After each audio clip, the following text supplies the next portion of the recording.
Hi folks, Josh Knight the First here with another episode of Writer Rebuild, coming to you with episode 4 of the series. Let's get right into it. So in this week's episode, I'm starting to get more of a feel for what we can expect from Kamen Rider Build as we're getting this story progressing every week now. We are almost a month into this, and now we're starting to get a feel for what exactly the characters are, what the motivations are, but I'm not quite sure about the story, although there is a lot of story to be told. So let's go ahead and pick up where we left off from last week. So as we were told at the beginning of the episode, yes, Sento did survive the attack from Bloodstark at the end of last week's episode.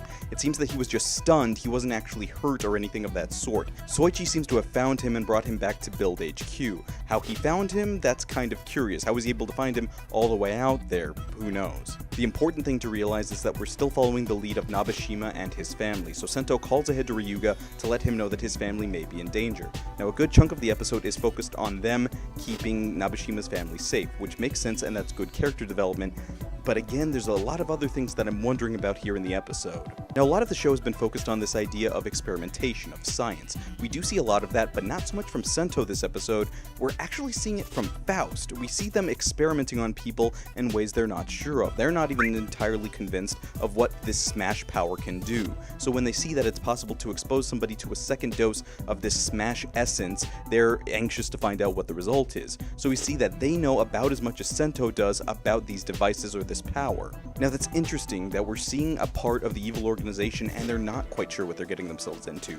We do hear one of their goals, as I was wondering about last week, that they want to develop the ultimate life form, and we've heard this before in other series from other evil organizations, but to what end, that still has yet to be revealed. There's something I'm not sure of when it comes to the development of the story, and it's that how neither side is really doing a good job of hiding their motives or their identities, namely with Sento. So we already talked about how he was able to go ahead and attack the Guardian bots head-on last week without disguising his identity.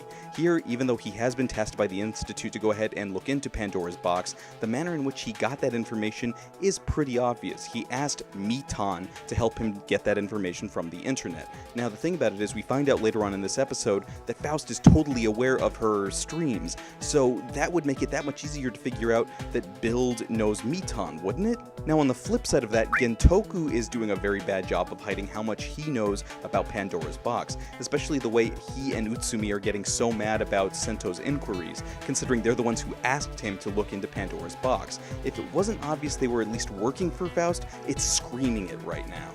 Now the big piece of information we get this week is that Pandora's box was split up into different pieces, namely 2 panels that flew off when the sky wall was raised up. These 2 panels seem to have been split up between the 2 owners who we've seen already, one belonging to Faust and the other in Build HQ, so both of them seem to be aware of this technology. Now we're actually starting to get an idea for where this all ties back to, that this may have a lot to do with alien technology as I theorized earlier on. Now we do spend a fair chunk of the episode over in Seto with Sawa and Ryuga looking into protecting Nabeshima's family.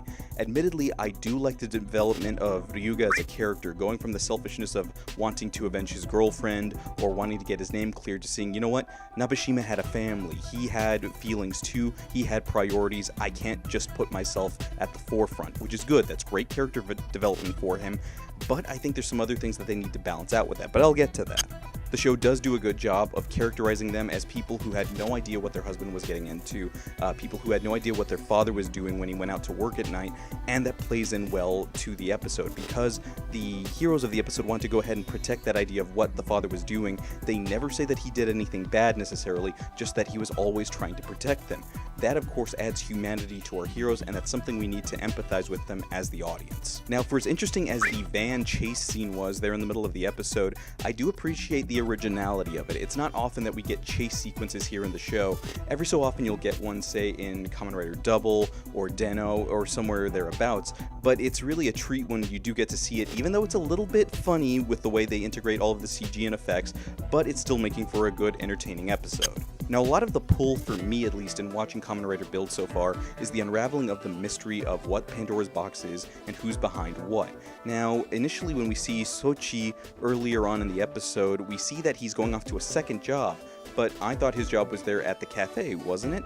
So apparently he has some side job. That's weird, considering that we already know, one, he has some sort of weird power that he hasn't told anybody about, but would make sense given his relation to Misora. That's one thing, but now he has a side job and is gone for most of the episode, and the fact that he was able to find Sento when he was injured at the end of last episode. This is all starting to pile up. On top of that, Sento's starting to wonder about who he is as a person, considering that we're told a year ago he's actually the one that told Sento you should become a Kamen Rider and go ahead and fight. So why would he tell him to do that? This would actually go back again to the original Kamen Rider series, in that one of the scientists who was able to free Hongo Takeshi from his captivity wanted to rebel against Shocker, as he was one of their scientists. This is one of the trends that does reoccur over different seasons over and over again, so if that's what they're doing here, I'm actually okay with it. Now, the interesting thing about this episode is that we really only have one fight, and that's between Build and Nabeshima.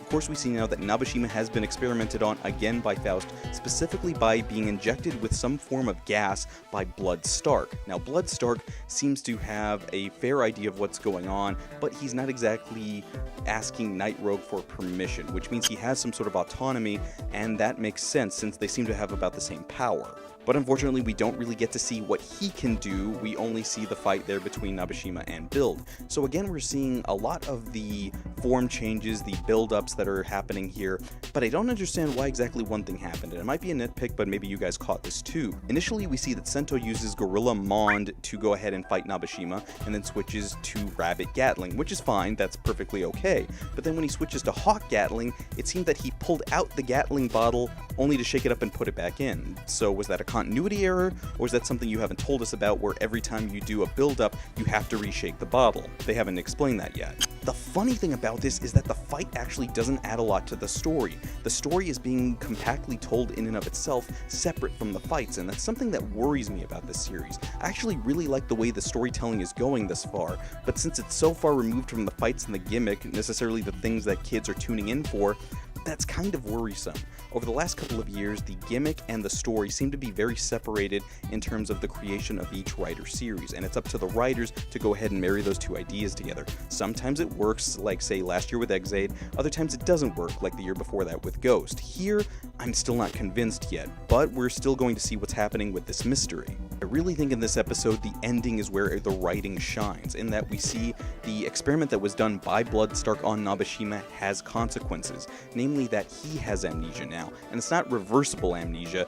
It seems to be pretty sticking, and I do appreciate when a series tells its audience, no, there are consequences for actions. That makes for more drama, that makes for a more believable series, and that's something I can really sink my teeth into.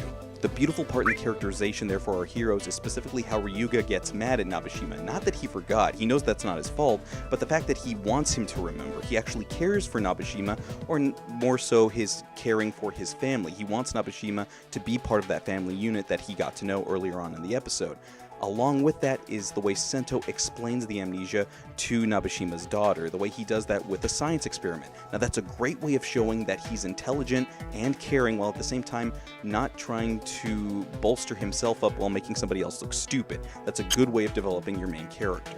Now in the end, we do realize that the two portions of Pandora's box that have been given to Build and to Faust are coming to a head here, so why is it that either side has them?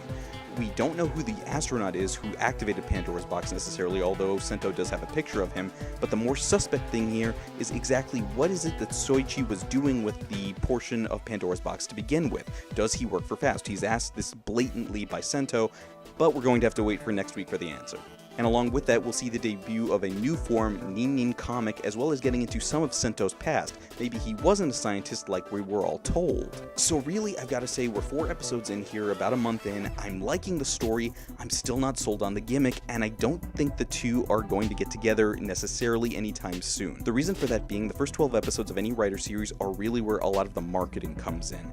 Between the fall seasons going into Christmas, that's where they want to sell the most toys. And notably, Bandai does have a lot of say in what happens when. We know certain characters can't be introduced until a certain point because their toy doesn't go on sale until a certain month or a certain week. So at that point, that kind of labors the storytelling and dictates what happens when. So for those people who are expecting to see Claws within the next 2 episodes, that's not going to happen. We're going to have to wait at least another month and a half. But that having been said, I'm worried on how they're going to build up to that, in that Ryuga is already demonstrating quite a bit of proficiency with that bottle, and we still don't see Sento just running the idea in his head, he's doing well with this bottle, maybe I should give him a belt. It's the kind of thing that messes with suspension of disbelief, and I hope they find a way around that. So it's going to be weird that he takes so long to get his power as a writer when clearly he has proficiency now and they're screaming at us that he's going to be a hero. But those, of course, are my thoughts on the episode. I want to hear what you guys thought in the comments below, so let's go ahead and talk about this. First off, Sento. Because we're told that being exposed to the Smash essence essentially is what gives you amnesia, is it possible that Sento was exposed to two different strains, maybe Rabbit and Tank, and that's why he lost his memory? Secondly, Ryuga. Do you think it was too early to give him the bottle, or is it taking too long to make him a writer? And lastly, the bottles. Do you think that's actually what Martian technology looks like, or is it something they just kind of stuck into the series because Bandai told them to? You tell me in the comments below. And of course, during the week, you can always talk to me over on social media. On Twitter, I'm at JoshKnight1st. This has been episode 4 of Writer Rebuild for episode 4 of Kamen Rider Build. The testimony will be 0. I'm Josh Knight the First. I'll see you guys again next week.